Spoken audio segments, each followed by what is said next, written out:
क्या आपने कभी सोचा है कि एक ऐसा इंसान जो बचपन में नेवी ऑफिसर का बेटा था, आज दुनिया के सबसे ताकतवर और सबसे खर्चीले राष्ट्रपतियों में से एक बन जाएगा? दोस्तों, रूस का नाम सुनते ही हमारे दिमाग में ताकत, रणनीति और कभी ना हार मानने वाले जज्बे की तस्वीर उभरती है। लेकिन रूस के मौजूदा राष्ट्रपति व्लादिमीर पुतिन की लाइफस्टाइल किसी फिल्म की कहानी से कम नहीं है। पुतिन की जिंदगी सिर्फ राजनीति तक सीमित नहीं है, बल्कि उनकी शानो शौकत भरी दिनचर्या दुनिया भर में चर्चा का विषय बनी हुई है। क्या आप यकीन करेंगे कि लाखों करोड़ों रुपए एक दिन में खर्च करना पुतिन के लिए बिल्कुल आम बात है? जी हाँ, आपने सही सुना। सुबह की शुरुआत होती है एक खास रूटीन से।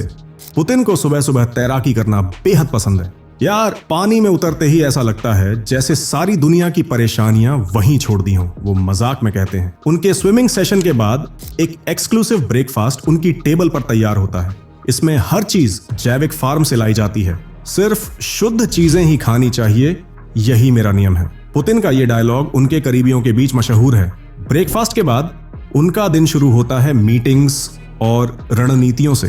पुतिन की एक खास बात यह है कि वे हर काम को खुद देखना पसंद करते हैं। उनके एक सहायक बताते हैं, सर के पास हर छोटी से छोटी डिटेल्स होती हैं। उन्हें किसी भी मामले में आधी अधूरी जानकारी पसंद नहीं। लेकिन काम के साथ साथ उनके शौक भी किसी राजा से कम नहीं। पुतिन को महंगी कारों, घोड़ों और हाईटेक गैजेट्स का बेहद शौक है। उनका कार कलेक्शन देखकर किसी का भी मुंह खुला का खुला रह जाए। ये कार सिर्फ मेरे मूड के लिए है, पुतिन अक्सर हंसते हुए कहते हैं। शाम को जब दुनिया काम से थककर घर लौटती है, पुतिन अपने प्राइवेट जेट में बैठकर किसी सीक्रेट लोकेशन पर चले जाते हैं। कभी स्कीइंग तो कभी जिम में खड़ी ट्रेनिंग करते हुए नजर आते हैं। जिंदगी में फिटनेस से समझौता नहीं कर सकते, चाहे कुछ भी हो जाए। उनका ये डायलॉग हर फिटनेस फ्रीक को प्रेरित करता है। उनकी लाइफस्टाइल पर लोग अक्सर सवाल उठाते हैं, लेकिन पुतिन हमेशा मुस्कुरा कर जवाब देते हैं, मैं वही करता हूं जो मुझे अच्छा लगता है और यही मेरी असली ताकत है। दोस्तों, एक नेवी ऑफिसर का बेटा कैसे दुनिया का सबसे ताकतवर नेता बना, ये कहानी किसी प्रेरणा से कम नहीं, लेकिन उनकी आलीशान जिंदगी और फैसलों ने यह साबित कर दिया है कि वो सिर्फ एक नेता नहीं, बल्कि एक ऐसे इंसान हैं जो हर दिन को अपनी शर्तों पर जीते हैं। तो सोचिए, अगर आपके पास पुतिन जैसी ताकत और शान और शौकत हो, तो आप अपनी जिंदगी कैसे जिएंगे? जवाब देने से पहले थोड़ा सोचिए, क्योंकि पुतिन का स्टाइल कॉपी करना इतना आसान नहीं। दोस्तों, क्या आप यकीन कर सकते हैं कि 200 अरब डॉलर की दौलत और दुनिया की सबसे हाईटेक सुरक्षा वाले इस शख्स का बचपन गरीबी और अभाव में बीता था? जी हाँ, हम बात कर रहे हैं व्लादिमीर पुतिन की, जिनका सफर सचमुच किसी फिल्मी कहानी से कम नहीं। पुतिन का जन्म एक साधारण परिवार में हुआ। उनके पिता सोवियत नेवी में काम करते थे और माँ एक फैक्ट्री में मजदूरी करती थी। जिंदगी में सुविधाएं कम थीं, लेकिन सपने बड़े। बचपन से ही पुतिन का स्वभाव कुछ अलग। जहां बच्चे अपने टीचर्स के लिए फूल लेकर जाते थे, वहीं पुतिन पौधे भेंट करते थे। मुझे लगा कि फूल तो मुरझा जाएंगे, लेकिन पौधा बड़ा होकर नई जिंदगी देगा, पुतिन कहते हैं। उनके पिता ने उन्हें बॉक्सिंग सिखानी चाहिए, लेकिन पुतिन को जूडो ने ज्यादा आकर्षित किया। मार्शल आर्ट ने मुझे वो दृढ़ता दी जिसने मेरी जिंदगी बदल दी, पुतिन खुद मानते हैं। उनकी मेहनत और आत्मनियंत्रण का असर ऐसा था कि मिडिल स्कूल में ही उन्हें कम्युनिस्ट पार्टी का स्कूल लीडर चुना गया। उनका सपना था कि वो सोवियत यूनियन के सीक्रेट एजेंट बने।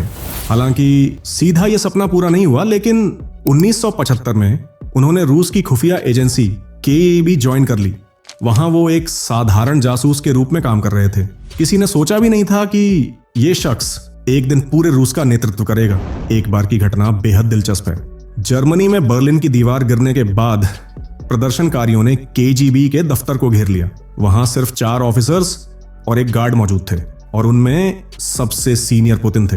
हमारे पास वक्त नहीं था। मैंने मदद के लिए कॉल किया, लेकिन जब कोई जवाब नहीं मिला तो खुद कुछ करने का फैसला किया। पुतिन ने बाद में इस घटना का जिक्र किया। उन्होंने तुरंत अपनी वर्दी पहनी और प्रदर्शनकारियों से कहा, यहां मौजूद गार्ड्स के पास हथियार हैं और अगर आप आगे बढ़े तो उन्हें इस्तेमाल करना पड़ेगा। यह सुनकर प्रदर्शनकारी डरकर पीछे हट गए। असल में अंदर कोई हथियार नहीं था, लेकिन पुतिन का आत्मविश्वास ही काफी था। 1989 में सोवियत यूनियन में पहली बार चुनाव हुआ और यहीं से पुतिन ने राजनीति की ओर कदम बढ़ाया। वो जल्दी ही राष्ट्रपति बोरिस येल्त्सिन के सबसे भरोसेमंद व्यक्ति बन गए। 1999 में बोरिस ने पुतिन को एक गुप्त बैठक में बुलाया और कहा, मैं चाहता हूं कि तुम मेरे बाद रूस के राष्ट्रपति बनो। पुतिन ने 16 दिनों तक यह बात किसी को नहीं बताई। यहां तक कि उनकी पत्नी को भी तब पता चला जब लोगों ने उन्हें बधाइयां देना शुरू किया। आखिरकार राष्ट्रपति बोरिस ने खुद इस बात की घोषणा की और रूस को उसका नया नेता मिल गया, व्लादिमीर पुतिन। अब बात करते हैं राष्ट्रपति बनने के बाद पुतिन की जिंदगी की। उनकी हाईटेक सिक्योरिटी किसी साइंस फिक्शन फिल्म से कम नहीं है। पुतिन की सुरक्षा रूस के फेडरल प्रोटेक्शन सर्विस के हाथों में है। उनके साथ हमेशा बॉडीगार्ड्स की एक टीम रहती है जो ह्यूमन शील्ड का काम करती है। उनके मोटरकैड में सिर्फ बख्तरबंद गाड़ियां होती हैं। इनमें से सबसे खास है नार्स सीनेट लिमुजीन, जो बुलेट प्रूफ और बमरोधी है। मोटरकैड में नकली गाड़ियां भी होती हैं जो हमलावरों को भ्रमित करने के लिए इस्तेमाल की जाती है। जहां भी पुतिन जाते हैं वहां ड्रोन, स्नाइपर और इलेक्ट्रॉनिक उपकरणों से पहले ही सुरक्षा जांच की जाती है। पुतिन की हर गतिविधि को गुप्त रखा जाता है। उनके शेड्यूल को आखिरी समय पर बदला जाता है ताकि कोई धोखेबाज भी उनके मूवमेंट का अनुमान न लगा सके। उनके आसपास ऐसे उपकरण होते हैं जो इलेक्ट्रॉनिक जैमिंग का काम करते हैं, जिससे किसी भी कम्युनिकेशन डिवाइस को बाधित किया जा सके। उनकी सुरक्षा में जहर और गैस हमलों से बचने के लिए एयर फिल्ट्रेशन और पॉइजन डिटेक्शन सिस्टम लगे होते हैं। इसके अलावा आपातकालीन स्थितियों से निपटने के लिए रूस के गुप्त स्थानों पर बंकर और भूमिगत रास्ते बनाए गए हैं। कहा जाता है कि ये बंकर परमाणु हमले से भी सुरक्षित हैं। दोस्तों, जब हम व्लादिमीर पुतिन का नाम सुनते हैं तो हमारे दिमाग में एक शक्तिशाली नेता की तस्वीर उभरती है। लेकिन क्या आपने कभी सोचा है कि जब पुतिन अपने महल जैसे घर या ऑफिस में होते हैं तो उनका दिन कैसा होता है? चलिए आज आपको उनके बेहद दिलचस्प रूटीन की कहानी बताते हैं। सबसे पहले तो ये जान लीजिए कि पुतिन प्रधानमंत्री मोदी की तरह सुबह 5 बजे उठने वालों में से बिल्कुल नहीं है। मैं वही करता हूं जो मेरे शरीर को आराम दे। पुतिन का ये डायलॉग उनके रूटीन का असली सार है। वो हमेशा देर से उठते हैं और दफ्तर भी देर से जाते हैं। सुबह उठने के बाद पुतिन सबसे पहले अपनी पसंदीदा कॉफी का आनंद लेते हैं। इसके बाद उनकी दिनचर्या शुरू होती है। कॉफी पीने के बाद पुतिन या तो स्विमिंग करते हैं या जिम में एक्सरसाइज करते हैं। एक अच्छी शुरुआत पूरे दिन को बेहतर बनाती है।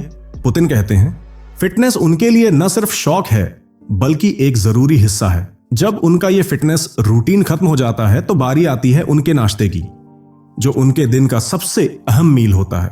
पुतिन के नाश्ते में सादगी और पोषण का खास ध्यान रखा जाता है। वो भरपेट नाश्ता करना पसंद करते हैं क्योंकि दिन भर वो कुछ हल्का फुल्का ही खाते हैं। उनके नाश्ते में अक्सर मीट, खीरा, टमाटर और सलाद शामिल होते हैं। लेकिन सबसे खास बात यह है कि पुतिन को मछली बेहद पसंद है। मेरे लिए मछली खाना सिर्फ स्वाद का नहीं बल्कि सेहत का भी मामला है। वो कहते हैं उनके दिन के मील में मछली किसी न किसी रूप में जरूर शामिल होती है और वो इसे सुबह के नाश्ते में खाना ज्यादा पसंद करते हैं। सुबह का नाश्ता करने के बाद पुतिन दिन भर के काम में इतने व्यस्त हो जाते हैं कि दोपहर में कुछ हल्का फुल्का ही खाते हैं। आमतौर पर वो फ्रूट्स, जूस या ड्राई फ्रूट्स का ही सहारा लेते हैं। मुझे भारी खाना दिन में नहीं सूट करता, इसीलिए हल्का खाना ही मेरी पहली पसंद है, वो कहते हैं। अब बात करें रात के खाने की, तो पुतिन की बिजी लाइफस्टाइल इसे थोड़ा मुश्किल बना देती है। कई बार ऐसा होता है कि वो डिनर करना ही भूल जाते हैं, लेकिन उनके पास हमेशा ड्राई फ्रूट्स और जूस उपलब्ध रहते हैं ताकि जरूरत पड़ने पर वो कुछ हल्का खा सकें। अलेक्जेंडर पुतिन की लिखी किताब पुतिन की फैमिली बुक में पुतिन के खान पान की दिलचस्प बातें बताई गई हैं। किताब में जिक्र है कि पुतिन को अपनी मां के हाथ के बने पाइस, एक पारंपरिक डिश, बेहद पसंद है। मेरी मां के हाथ का बनाया खाना आज भी मुझे सबसे ज्यादा याद आता है, पुतिन कहते हैं। जब भी उन्हें मौका मिलता है वो इस डिश का आनंद जरूर लेते हैं। यहां तक कि जब वो नरेंद्र मोदी से मिले थे तब भी उन्होंने उनके साथ पाइस का लुत्फ उठाया। पुतिन का एक और दिलचस्प शौक है नई जगहों पर जाकर वहां का लोकल क्यूजीन ट्राई करना। मैं जहां भी जाता हूं वहां के स्थानीय खाने का स्वाद लेना पसंद करता हूं। इससे मुझे हर जगह की संस्कृति और उनके जायकों को करीब से समझने का मौका मिलता है, वो कहते हैं। पुतिन का कामकाजी दिन भी कुछ खास होता है। वो दोपहर तक ऑफिस पहुंचते हैं और फिर देर रात तक लगातार काम करते रहते हैं। हर काम में परफेक्शन उनकी आदत है और यही कारण है कि वो इतने व्यस्त रहते हुए भी अपनी जिंदगी से पूरी तरह संतुष्ट होते हैं। लेकिन इसका मतलब ये नहीं कि उनकी जिंदगी में मौज मस्ती की कमी है। पुतिन को आइस हॉकी का बहुत शौक है और जब भी समय मिलता है वो अपने करीबी दोस्तों के साथ आइस हॉकी खेलने निकल जाते हैं। इसके अलावा संडे को वो इंग्लिश की क्लास भी लेते हैं, क्योंकि खुद को और भी बेहतर बनाने का उनका जुनून कभी कम नहीं होता। उनका विश्वास भगवान में भी बहुत गहरा है, इसीलिए वो खासकर संडे को पूजा पाठ करते हैं और अपने आध्यात्मिक जीवन को भी तवज्जो देते हैं। अगर हम पुतिन की पर्सनल लाइफ की बात करें तो उनकी शादी 1983 में लुडमिला से हुई थी। लुडमिला एक शिक्षिका थीं और इससे पहले वो फ्लाइट अटेंडेंट भी रह चुकी थीं। इस शादी से पुतिन को 2 बेटियां मारिया और कैटरीना हुई। हालांकि उनका तलाक 2014 में हो गया था, लेकिन तलाक से पहले ही पुतिन का एक एक्स्ट्रा मैरिटल अफेयर शुरू हो चुका था, और वह अफेयर किसी और से नहीं बल्कि जानी मानी जिम्नास्ट अलीना से था। अलीना ने 2 बार ओलंपिक में रूस के लिए गोल्ड मेडल जीते हैं। इन दोनों की उम्र में करीब 30 साल का फर्क है, लेकिन इस फर्क के बावजूद इनकी जोड़ी कभी भी अजनबी नहीं लगती। पुतिन का जीवन जितना साधारण शुरुआत में था, आज वो उतना ही शानदार और लग्जरी से भरा हुआ है। उनका एक विंटर पैलेस है सेंट पीटर्सबर्ग में, जिसे गोल्डन हाउस कहा जाता है। वहीं पर पुतिन और अलीना रहते हैं। यह भी कहा जाता है कि इनके कई बच्चे भी हैं, जिन्हें पुतिन बड़े ही गोपनीय तरीके से रखते हैं। तो दोस्तों, ये थी रशिया के राष्ट्रपति व्लादिमीर पुतिन की पूरी कहानी। उनका जीवन सिर्फ शक्ति और राजनीति तक सीमित नहीं है, बल्कि उसमें प्यार, संघर्ष और राज भी छुपे हुए हैं। आपको क्या लगता है? इस बारे में अपने विचार कमेंट्स में जरूर साझा करें।